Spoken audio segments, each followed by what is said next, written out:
Donc, on a vu précédemment comment est-ce que l'on calculait l'empreinte carbone du site en rentrant les différentes URL et leur audience et l'outil dont on va calculer l'empreinte carbone de chaque page et le consolider au niveau du site. On va également pouvoir déterminer un éco-score pour chacune des pages ainsi qu'un éco-score au global du site.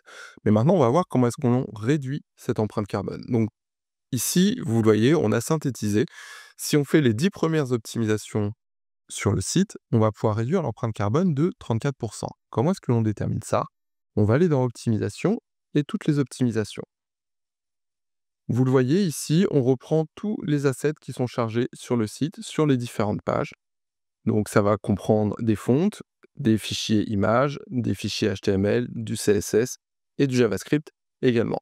Pour chacune de ces ressources, on va identifier quel est leur poids actuel et on va également identifier quel est leur poids si c'était correctement optimisé. Donc, comme on a les données d'audience pour chacune des pages qui sont chargées et donc du nombre d'appels sur chacun des fichiers, ça va nous permettre de calculer une empreinte carbone pour chacun des fichiers et surtout une économie d'émissions de CO2 réalisable pour chacune des optimisations des fichiers.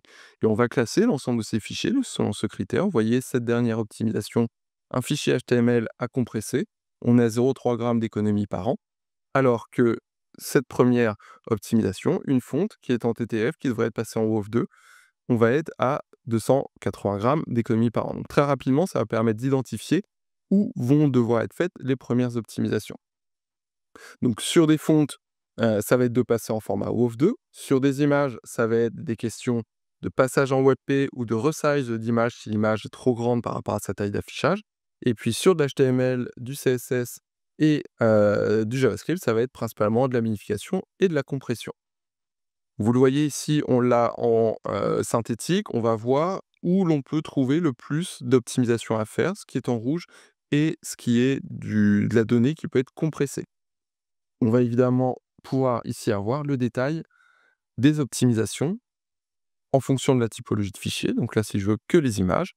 Et puis ensuite, on va pouvoir faire un focus page par page. Donc là, je vais aller sur la liste des pages.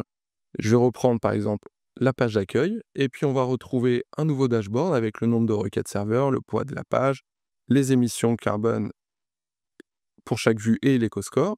Et puis également la répartition des requêtes, des ressources chargées, la répartition des optimisations.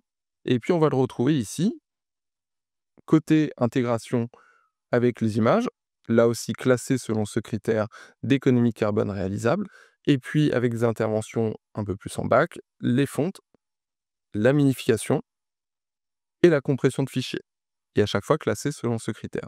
Donc vous voyez, très rapidement, ça va vous permettre d'identifier où est-ce que l'on peut aller faire les optimisations et quel est le potentiel réalisable d'économie avec chacune de ces optimisations. Une fois que vous avez réalisé ces optimisations, je vous invite à relancer l'audit. L'audit va reprendre les mêmes données d'URL et de page, mais simplement vos données devraient changer puisque vous aurez réalisé des optimisations. Et une fois que vous aurez réalisé vos optimisations, vous serez arrivé sur un éco-score qui est cohérent, eh bien, je vais vous montrer sur la vidéo suivante comment est-ce que vous allez pouvoir intégrer votre badge directement sur votre site web.